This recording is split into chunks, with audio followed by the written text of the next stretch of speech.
Jam লাইগা থাকে হচ্ছে রোডের মাঝখানে বাস দাঁড়ায় থাকে। এই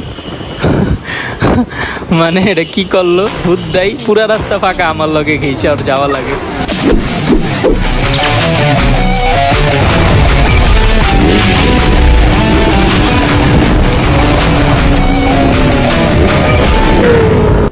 জ্যামের শহর ঢাকা শহর।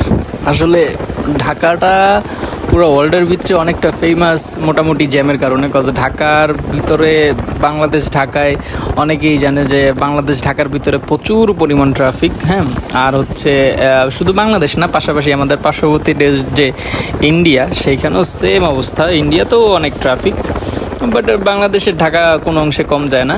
কিন্তু এই ট্রাফিকের মাঝখানেও মানে যখন একটু খালি রাস্তা পাওয়া যায় না, যে ভাই কত যে শান্তি লাগে।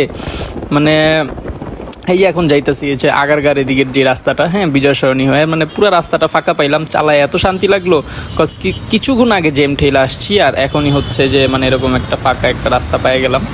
তাও সিগনালে পড়তে হবে, সিগনালে পড়া একটু সিগনালে তো পড়তে হবে, একটু সিগনালে পড়া ছাড়া আর কোনো ওয়ে নেই। সিগনাল কখনো মিস যাবে না ভাই, সিগনালে তো পড়তেই হবে। আপনি যত ফাস্ট টাইমে আসেন না কেন, সিগনালে তো আপনার পড়তে হবে, সিগনাল মিস যাবে না। হ্যাঁ, মাঝে মাঝে এরকম হয় যে তাড়াতাড়ি টাইনা আসলে সিগন্যাল ফালায় দেয়, তখন মনে হয় যে ইস আরেকটু পরে আসতাম বা আরেকটু তাড়াতাড়ি আসতাম। হ্যাঁ, আবার মাঝে মাঝে লেট করে আসলে মনে হয় যে আরেকটু আগে যদি আইতে পারতাম তাইলে হয়তো বা সিগন্যালটা পড়া লাগতো না, সিগন্যালটা পার করে যেতে পারতাম। হয় এরকম মাঝে মাঝে। আর প্রায় সময় তো দেখা যায় যে গাড়ি সিগন্যাল ছাড়তে না ছাড়তেই অনেকে দেখা যায় যে 2-1টা বাইক টান দেয়। হ্যাঁ, হুটহাট করে টান দেয়, 1-2টা বাইকের দেখা দেখি সিগন্যাল ছাড়ার আগেই সব বাইক টান দেয়। তো জিনিসগুলো এরকম যে সিগন্যালের ভিতরে সিগন্যাল হোক বা হচ্ছে এরকম অনেক জায়গায় আছে ঢাকা শহরে সিগন্যাল ছাড়াই গাড়ি জ্যাম লাইগা থাকে হচ্ছে রোডের মাঝখানে বাস দাঁড়ায় থাকে। এই মানে এটা কি করলো হুদ্দাই পুরা রাস্তা ফাঁকা, আমার লগে ঘেঁষে আর যাওয়া লাগে। মানে একটু উস্কায়া দিয়ে, ওটা হচ্ছে জিএসএক্স আর অবশ্য ওর লাগে লাইগা আমি পারবো না, বাট উস্কায়া দিতে তো কোনো প্রবলেম নেই। দেখি একটু যাওয়ারামি করি, একটু যাওয়ারামি না করলে ভালো লাগে না। দেখি ওর একটু আগে যাই, দেখি ও কি করে। এই গেলাম, দেখি ও আমার ওভারটেক করবে ভাই, ড্যাম শিওর ও আমার ওভারটেক করবে। বলতে না বলতেই জানতাম। কেমনে যাইতাছে ভাই, ও কেমনে যাইতাছে, মানে আমি মাত্র বাড়ি খেতে নিছিলাম, মানে ও কেমনে গেল। মানে ও কিন্তু বুঝছে যে মানে আমি ওরে যে মানে উস্কানি দিছে ওইটা বুঝছে। টাইনা যাইতাছে, কিভাবে টাইনা যাইতাছে, মানে মনে হয় ও চুরি করছে, ওরে মনে হয় পুলিশ ধাওয়াইতেছে, ওরকম ভাবে গাড়িটা টানতেছে। নাই ও এমনভাবে গাড়ি টান দিছে, আমি ওরে জাস্ট একবার ওভারটেক করছি, ও এমনভাবে গাড়ি টান দিছে ওর আর খুঁজেই পাওয়া যায়নি। ওরে তো দেখাই যাইতেছে না ও এরকম টান দিছে, ওরে তো খুঁজেই পাওয়া যাইতেছে না। তো যাই হোক, বাদ দেন, এরকম মাঝে মাঝে রাস্তাঘাটে একটু দুষ্টামি করতে ভালোই লাগে, অবশ্য খারাপ না। হ্যাঁ, আর হচ্ছে ওর সাথে আমি লাইগাও পারবো না, এগুলো বলে লাভ নেই। ওর জিএসএক্স আর আমার আরটিআর, হ্যাঁ, ওর ফাঁকা রোড হইলে মানে মোটামুটি অনেকক্ষণ পিছনে লাইগা থাকা যাইতো, বাট ফাঁকা রোড না। আর ওর ব্রেক আর আমার ব্রেক এক না ভাই। আর এমনি তো আরটিআরের ব্রেকের অনেক সুনাম আছে। হ্যাঁ, আর সুনাম না করি, শুধু ব্রেকেরই না, আরটিআরের যে কন্ট্রোলিংও ভালো না, এটাও জানা কথা, এটা মানে অনেকেই জানে। বাট তাও আমি কেন আরটিআর চালাই কিংবা কেন আমি আরটিআর চুজ করলাম, এটা নিয়ে কোনো এক সময় আরটিআর নিয়ে আমার আরটিআর বাইকটা নিয়ে আমি কোনো এক সময় ডিটেলসে ভিডিও দিব, এখন না। তো এখন যে টপিকটা হইতেছে যে এই ঢাকা শহরের জ্যাম ভাই, এইটা সবসময় দেখা। হ্যাঁ, এটা ছোটোবেলা থেকে আর দেখে আসতেছি। হ্যাঁ, জ্যাম আগের তুলনায় বলতে পারেন যে জ্যাম অনেকটা কম হয়েছে, কজ অনেক নতুন ফ্লাইওভার, দেন হচ্ছে নতুন রাস্তা এগুলো হইতেছে। তো এগুলো হওয়ার কারণে মোটামুটি আল্লাহর রহমতে জ্যাম অনেকটা কম হয়েছে। বাট আমরা যেরকমটা চাই ওরকমটা এখনও দেখার কপালে জুটে নাই। আর ফরেন কান্ট্রির সাথে যদি তুলনা করি, ফরেন কান্ট্রিতে হ্যাঁ এরকম অনেক কান্ট্রি আছে যে বাংলাদেশের তুলনায় আয়তনে ছোট, কিন্তু হচ্ছে ওইখানে ট্রাফিক অতটা না। এটা এক একটা জিনিসের এক একটা হিসাব। আর অনেকেই এটা নর্মালি বলে যে যে বাংলাদেশে গাড়ি চালাইতে পারবে ভাই, বিশেষ করে বাংলাদেশের ঢাকা শহরে যে গাড়ি চালাইতে পারবে সে যেই কোনো কান্ট্রির যত বাজে রাস্তাই হোক না কেন সে গাড়ি চালাইতে পারবে। কজ বাংলাদেশের যেই ট্রাফিক আর বাংলাদেশের যেই খাসাম খাস কিছু রাস্তা, হ্যাঁ, ওইসব রাস্তায় গাড়ি চালাইতে পারলে বাহিরের কান্ট্রিতে গাড়ি চালানো কোনো ব্যাপারই না। এটার সাথে আমি কিছুটা অ্যাগ্রি করি, কজ এরকমটা আসলেই ট্রু যে বাংলাদেশে ট্রাফিক কিংবা জ্যামজট কিংবা আপনি কোনো একটা রাস্তা দিয়ে যাইতেছেন, হ্যাঁ, হুটহাট করে পোলাপাইন দৌড় দিব, হুটহাট করে কুত্তা দৌড় দিব, ঠিক আছে, এরকম অনেক হয়। মানুষজন দৌড় দেয় উল্টাপাল্টা, রং সাইড দিয়ে গাড়ি ঢুকায় দেয়, হ্যাঁ, এরকম অনেকই হয়। আর অনেক ইনসিডেন্টও ঘটতে দেখা যায়, জায়গায় জায়গায় দেখা যায় যে কোনো একটা জায়গায় একটা গাড়ির সাথে লাগাই দিছে, কিংবা একটা ট্রাক অ্যাক্সিডেন্ট করছে, ওই জায়গায় পুরো জম্ফা লাইগা যায়, মানুষজন দিয়া পুরো ভরে যাবো, মনে করেন 3-4 ঘন্টা ওই রাস্তা খালি হয় ইম্পসিবল। আর সবচাইতে বড় আর একটা মজার বিষয় হইতেছে যে ঢাকা শহরে যদি কোনো নেতা ফেতা বাইরায়, ঠিক আছে, মানে সামান্য যদি কোনো পাতি নেতাও যদি বাইরায়, হ্যাঁ, মনে করেন হ্যাঁ এমনভাবে মানে টহল দিয়ে হ্যাঁ নিয়ে যাবো, হ্যাঁ এমনভাবে প্রোটোকল দিয়ে নিয়ে যাবো যে হ্যাঁ কোন অংশে প্রাইম মিনিস্টার থেকে কমই না। কিন্তু হেরে যে টহল দিয়ে লয়ে যেতেছে, হেরে যে মনে করেন এত কিছু এত দিয়ে নিয়ে যাইতেছে, এত প্রোটোকল দিয়ে এত সেফটি দিয়ে নিয়ে যাইতেছে, হ্যাঁ, এদিকে যে মনে করেন আপনার রাস্তা মাস্তা পুরো আটকা পড়ে রয়েছে, এটার কোনো খোঁজ খবরই নেই ভাই।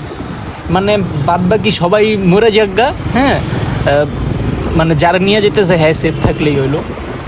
তো আমি আসলে বুঝি না এই জিনিসগুলো করার মানে কি, এই জিনিসগুলো আসলে অনেক খারাপ লাগে। আর এই প্রোটোকল দিয়ে নিয়ে যাওয়াটা, এই জিনিসটা আমি বেশি খেয়াল করছি রমজান মাসে।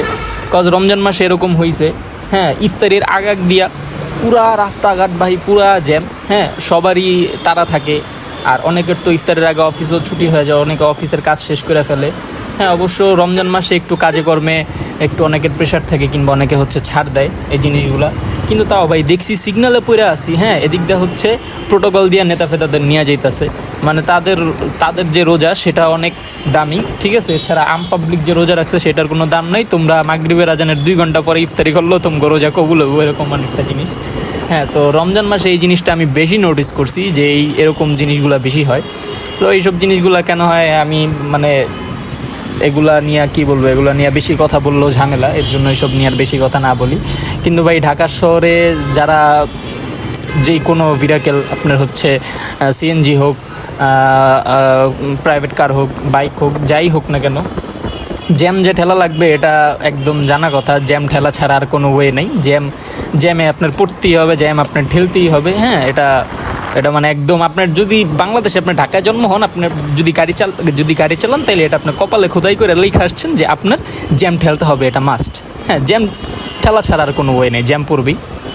আর এই বিশেষ করে এই যে আপনার এই বিজয় সরণির যে রাস্তাটা, এই রাস্তাটার ভিতরে বেশি জ্যামটা লাগে হইতেছে বিজয় সরণির সিগনালে পড়লে মাঝে মাঝে এরকমও মানে আধা ঘন্টা 1 ঘন্টা সময়ও জায়গা বিজয় সরণির সিগনালে পড়লে, হ্যাঁ, একটা সিগনাল অর্ধেক ছাইরা আবার সিগনাল ধরে ফেলে।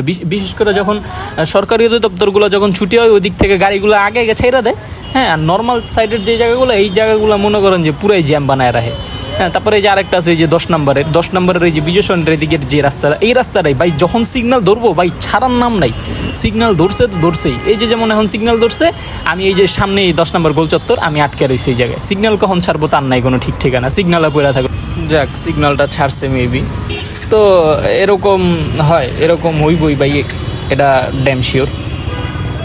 আর গ্রাম অঞ্চলের যে রাস্তাগুলা আপনি দেখবেন যে গ্রামে যাওয়ার সময় যেই গাড়িগুলো থাকে, ডিস্ট্রিক্ট টু ডিস্ট্রিক্ট যেই গাড়িগুলো থাকে, ওই গাড়িগুলো যখন যায়, হ্যাঁ, যেই কোনো গ্রামে এন্টার করার মানে ঢাকার বাইরে যাওয়ার পর কিন্তু ভাই মানে যাইতে বেশিক্ষণ সময় লাগে না, হ্যাঁ। আপনি দেখবেন রাস্তা আপনার যতই বড় হোক না কেন বেশি সময় কিন্তু লাগে না, বেশি সময়টা লাগে ঢাকার ভিতরে, হ্যাঁ। আপনি যেই কোনো জায়গা থেকে বাসে উঠেন, হ্যাঁ, শুধু একমাত্র যাত্রাবাড়ি সায়দাবাদ বাদে আপনি যেই কোনো জায়গা থেকে বাসে উঠেন, আপনারা মনে করেন পুরো ঢাকা শহর ঘুরে মনে করেন তারপরে আপনারা লয়ে যাবো, ঠিক আছে।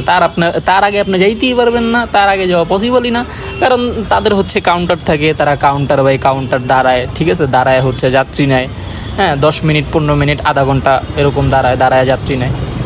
কিন্তু ঢাকার বাইরে বেরোয় গেলে যেমন সায়দাবাদ যাত্রাবাড়িটা পার করলেই আর তেমন একটা কি জ্যাম থাকে না, যদি হাইওয়েতে কোনো অ্যাক্সিডেন্ট না হয়, হ্যাঁ।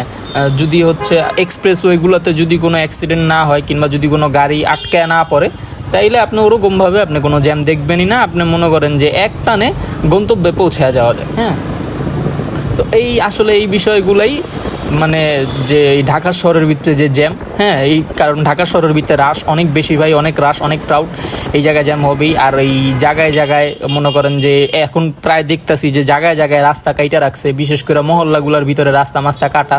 হ্যাঁ, এই যে কিছুক্ষণ আগেও দেখলেন যে 10 নম্বরের এখানে খোদাই করে রাখছে, তারপর হচ্ছে 2 নম্বরের ওইখানটাও হচ্ছে খোদাই করে রাখছে, ঠিক আছে। আর অনেক অনেক জায়গায় আছে যে ছোট ছোট করে খোদাই করা থাকে, কিন্তু মনে করেন যে কিছু দেওয়াই থাকে না। আপনি একটা প্রাইভেট কারের পিছে পিছে আপনি যাইতেছেন, ঠাস করে আপনার চাক্কাটা ওইখানে পড়ে যাবে। আপনি সিএনজি দিয়ে যান, ঠাস করে চাক্কাটা পড়ে যাবে। বাইক দিয়ে যান, ঠাস করে চাক্কাটা পড়ে যাবে। হ্যাঁ, প্রাইভেট কার তারপরে হচ্ছে বাসালার তারা দূরের থেকে জিনিসটা দেখতেছে, কিংবা ওদের তাদের 4 চাক্কা বা 4 চাক্কা এবিএস ব্রেক করো, গাড়ি জমা এলাও, হ্যাঁ কোনো ব্যাপারই না। কিন্তু বাইক সিএনজির ক্ষেত্রে তার ওরকম না। তো আসলে এই জিনিসগুলা মানে অনেকটা নোটিসেবল একটা জিনিস যে এই আপনার ঢাকা শহরে জ্যাম হওয়ার, আরও ঢাকা শহরে জ্যাম হওয়ার আরও অনেক কারণ আছে ভাই। ঢাকা শহরে জ্যাম হওয়ার আপনি কয়টা কারণ করবেন, কারণের কোনো শেষ নেই। তো এই জ্যামজট নিয়ে এটা হচ্ছে মানে কোনো নতুন টপিক না, হ্যাঁ এটা লোকাল একটা টপিক। জ্যামজট ঢাকা শহরে এটা থাকবেই। আর হচ্ছে ঢাকা শহরের আশেপাশের যে এলাকাগুলো সেগুলোতে আপনি একটু কম পাবেন, কিন্তু ঢাকার ভিতরের যেই এলাকাগুলো সেগুলোতে আপনি অনেক বেশি রাশ, অনেক বেশি ক্রাউড। বিশেষ করে পুরান ঢাকার ওদিকে তো মনে করেন যে আপনি একবার যদি পুরান ঢাকার ওদিকে ঢুকেন, গুলিস্তান, সদরঘাট, ঠিক আছে, ইসলামপুর ওদিকে যদি ঢুকেন, তাহলে তো আপনার দিন পার হয়ে যাবো ভাই বাইরেতে বাইরেতে। হ্যাঁ, আপনি মহল্লা দিয়ে বাইরান বা আপনি মনে করেন যে আপনি মেন রোডগুলো দিয়ে বাইরান, জ্যাম আপনার ঠেলতেই হইব।